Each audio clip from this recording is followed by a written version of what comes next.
Hey, everybody, it's Reverend Tim.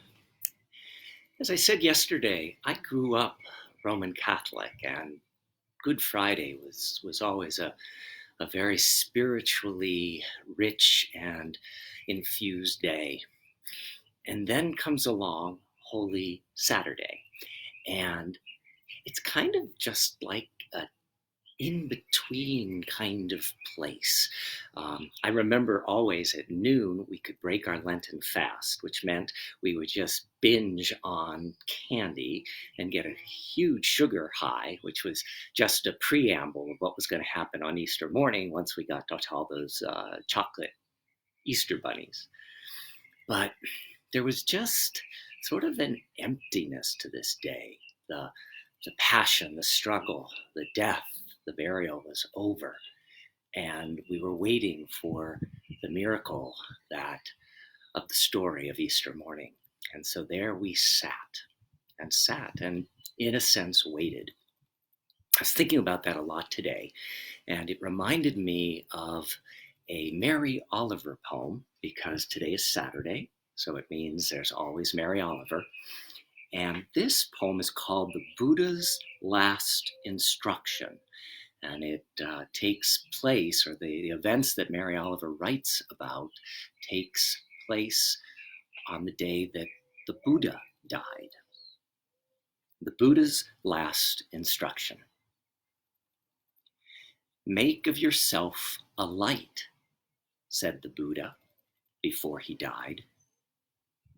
I think of this every morning as the east begins to tear off its many clouds of darkness to send up the first signal, a white fan streaked with pink and violet, even green.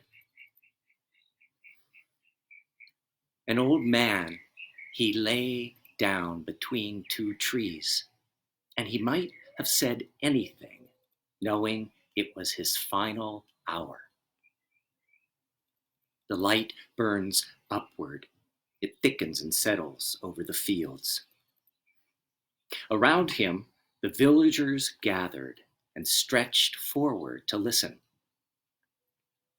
Even before the sun itself hangs, disattached in the blue air, I am touched everywhere by its ocean of yellow waves.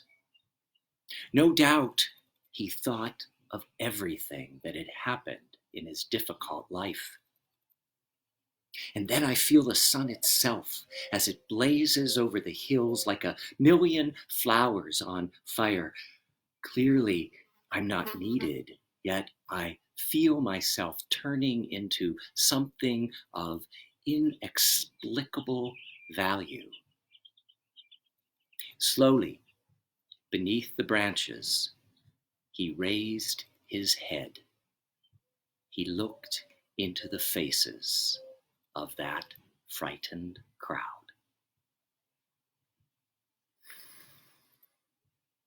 Make of yourself a light, said the Buddha before he died. I hope we'll see you tomorrow morning at 10:30 a.m. for our special Easter Passover spring celebration. See you then. Bye-bye.